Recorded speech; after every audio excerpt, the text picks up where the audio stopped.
I used to think leadership was about control. I sent messages in the middle of the night, demanded answers, raised my voice, and I lost everything. What saved me wasn't a business book. It was a speech by a military man I had never heard of. Today, I'm going to tell you 2 moments that shattered me and how a single sentence from Admiral McRaven rebuilt my mind. If you're tired of not being taken seriously, of procrastinating, and of watching your team crumble, the next few minutes are going to hurt. But that pain is what separates the leader from the complainer. I know what it's like. Waking up at 6 with a heavy chest, opening your phone and seeing 0 messages from your team because no one trusts you anymore. Pretending everything is fine while your bank account screams the opposite.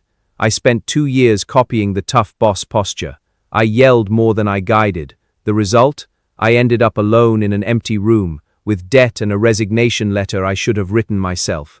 Then, one sleepless night, the algorithm threw a 2014 video at me. An admiral talking about making your bed.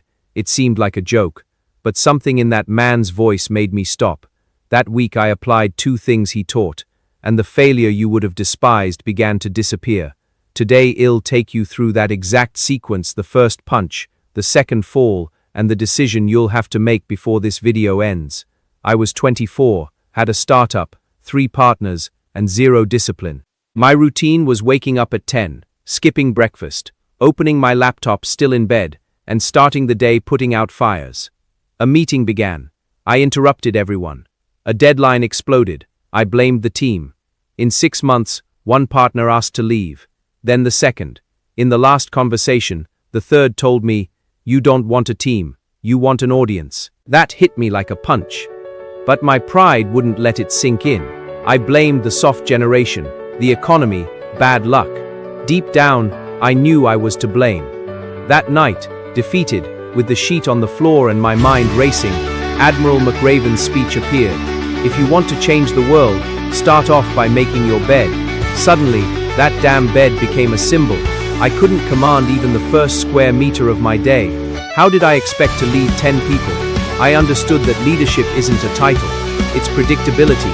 It's the silent example that makes someone think if he does the basics well, I can trust him. The next morning, I made my bed. I felt ridiculous. I pulled the sheet, smoothed the pillow, and a voice in my head screamed, "This won't pay your bills." But on the second day, I did it again.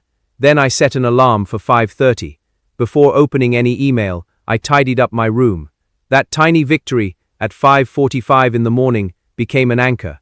I started applying the same logic to a spreadsheet, a phone call, a feedback session. Discipline in micro-actions. In 3 weeks, I slept less anxious. In 2 months, I regained the attention of a former partner, not with a speech, but by showing I was no longer the same walking chaos. You might find it ridiculous. I did. But here's the truth: undisciplined people want to lead others and can't even tame their own bedsheet. It's pathetic, and I was pathetic. The turnaround wasn't about the bed. It was about stopping the negotiations with my own mediocrity. With a routine in place, I built a new projector small business consultancy. This time, no shouting, no audience. But I took discipline too far. I centralized everything. If I don't do it, it won't be perfect. The result? Exhaustion exploded. And right at the peak of a delivery, the investor who had promised capital disappeared. He sent a 30-second voice message saying he was out. 30 seconds. I sat on the bathroom floor and cried like a child. Because, once again, everything was crumbling and I, the disciplined guy, was alone. Alone in operations, in strategy, in pain. In the same speech, McRaven talks about SEAL training: you never paddle alone. Survival lies in the team that shares the suffering. I remembered an exact phrase: you can't paddle alone. Find someone to share the misery. My pride had isolated me. I thought asking for help was weakness. In reality, it was the opposite. The leader who doesn't build alliances doesn't lead. He drowns alone and drags the project with him. That very day, I swallowed my ego and messaged a former competitor, someone I admired and had talked badly about out of envy. I wrote, "I messed up. I'm rebuilding. Would you have coffee with me and give me 15 minutes of honesty?" He said yes, and he didn't just give me 15 minutes, he became my partner in the consultancy. We merged operations, shared the late nights and the tumbles. That's when McRaven's lesson hit home completely. Leadership isn't about being on top, it's about being willing to paddle through the mud with those you least expect. It's about strategic humility. Nobody cares about your potential if you insist on paddling alone. The market has no pity for the lonely hero. The moment you think you're self-sufficient, your fall has already begun. Those two moments, the made bed and the request for help, are two sides of the same coin. McRaven wasn't talking about a sheet or a boat. He was talking about the only thing that sustains any real leadership character, forged in repetition and vulnerability. It was only when I understood that I stopped being an arrogant failure and became someone who builds bridges instead of walls. Now look at your week. How many days did you start with a small victory?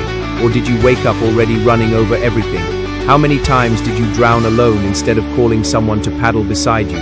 The leadership you're looking for isn't in an expensive course or a job title with a fancy badge. It's in those two pillars: visible discipline and the humility to ask for backup. And here's the practical part. I've put together an exclusive material with the 10 complete lessons of Admiral McRaven applied to the real world, the same system I use in my mentoring sessions that pulled me out of the hole. It's not a magic formula, it's a method, tested in the mud.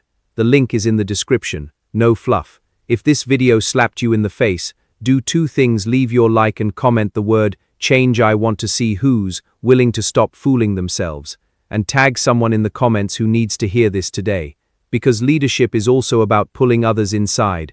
I don't promise easy results, but I can guarantee you this: if you make your bed tomorrow and make one difficult call before noon, your brain will already understand that the key has turned.